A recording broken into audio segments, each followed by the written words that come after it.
the government was giving acid to every John in San Francisco. Yeah.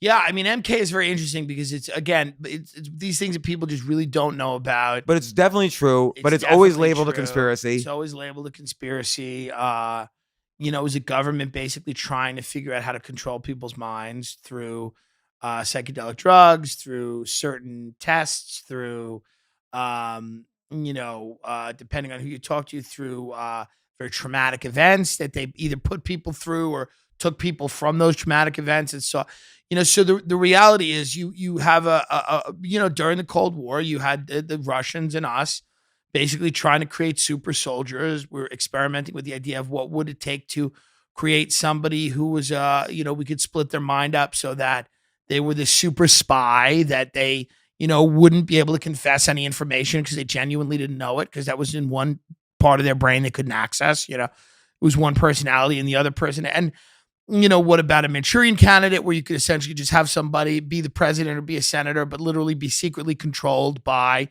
the group of people who had devised this, behavioral technology or technique. Their success level with that is, debatable. There are some people that believe that they were very successful at it and they were able to use it on people like Sirhan who assassinated Bobby Kennedy, and that it still works to this day. There are some people that will tell you that they were never able to do it. They were never able to hijack somebody's mind 100%. I don't know. I'm not a scientist. I'm not a doctor. There are some very interesting things that people point to as examples of MK Ultra working. Sirhan's an example of that, where you look at it, you go, hey, it is a guy behaving very oddly. And, I don't know. You have a guy that assassinated or tried to kill Reagan, quote unquote, because he, supposedly loved Jodie Foster. And then you look at this guy, John Hinckley Jr., the Hinckley family and the Bush family were actually friends. Neil Bush was having dinner with the Hinckley family the day, or was scheduled to have dinner with them the day that one of their sons shot the president, which would make who the president? Neil Bush's father. Again, if it happened in Russia, we'd all go, see, Putin, conspiracy. Happens in America, we all just kind of ignore it. Very interesting to me. That's just a string of fun coincidences. Again, to me, it's a coincidence if like you're on a train and somebody next to you grew up in your town. That's a coincidence. The idea that of however many million people were in the country at that time, not as many as we have now, but a lot. The idea that the guy that tried to assassinate the president, his family was having dinner with the vice president's son. Because I didn't hear that. Fact. Fact. Can go look it up. Having dinner with the vice president's son, the guy who stood to inherit the job if Reagan was killed. That is an interesting coincidence. Just a fun coincidence that is 100% fact. You can look it up. It's Washington Post, New York Times, real deal. And why did he try to assassinate Reagan? Supposedly because he loved Jodie Foster. Which is a narrative. That's the narrative. So, I mean, again, do you know? I mean, what do I know? I just look at all these things and go, this seems odd. Because as a comedian, I think my job is to go, this seems odd. That's the base level of my job, is to go, there's a frozen yogurt place on every corner and yet people think it's healthy. That seems odd. And I write a dumb bit about that. Or, hey, the president's assassin, his brother, was going to have dinner with the vice president. That seems odd. Okay, but does it seem odd that they would schedule a dinner, almost like a celebratory dinner, the day a family member is? I find it odd they know each other. I find it odd that they even know each other on a level where they could be friends to that degree.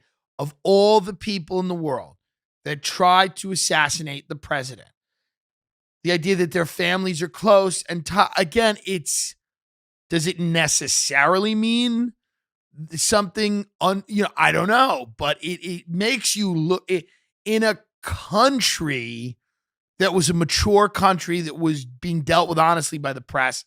That would have been a bigger story. And I think people would have started going, wait a minute.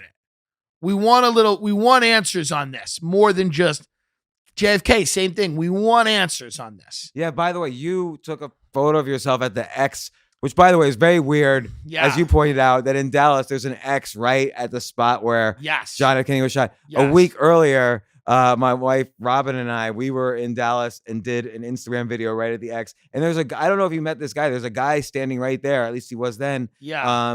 Where he kind of describes and he's selling a DVD. Here's where the shots came from. Here's, Lee Harvey Oswald was actually on the second floor eating lunch, and Yeah. he was eating with his boss, and he wasn't on the seventh floor or the sixth floor or whatever, and no shots even came from the school board depository. School book School book depository.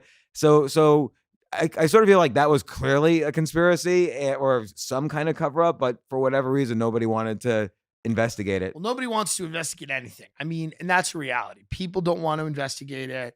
The Boston Marathon bombing is very odd. You had two guys that the FBI said, we have no idea who they are. Then Russian intelligence came out and said, yeah, you do. We told you who they were. And then the FBI is like, okay, we did know who they were.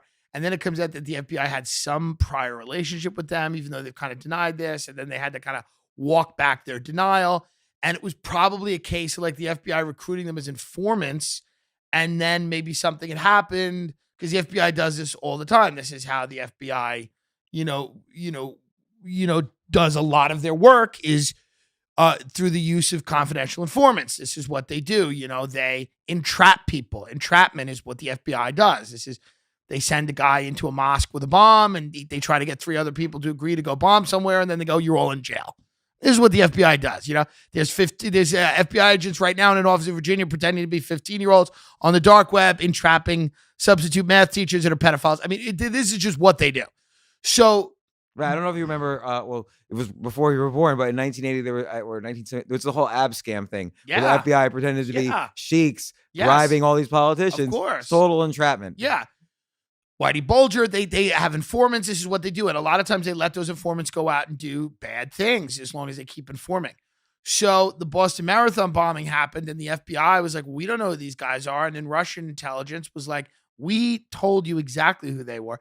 And then you're like, these guys were traveling back and forth to like, I forget the name of it's Dagestan, but where is that? That's in Chechnya, or and it's like the Caucasus and shit, like these hotbed for terrorist activity, hotbed.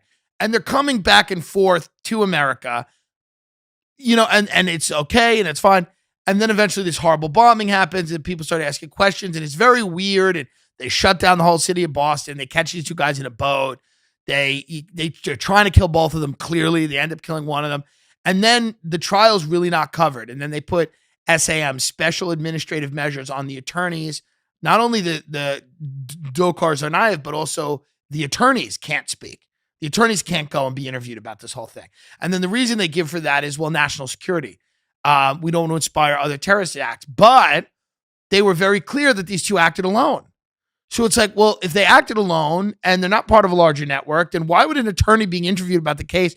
So there's clearly something they don't want getting out. I mean, this is just a weird situation. It's just odd, and nobody really, because people think you're like insulting people's memory by asking questions. It's like, no, I'm just very curious about. And here's the other thing, and this is verifiable fact: the Tsarnaev family, Tamerlan, Dzhokhar, their grandfather, Rusli Tsarnaev.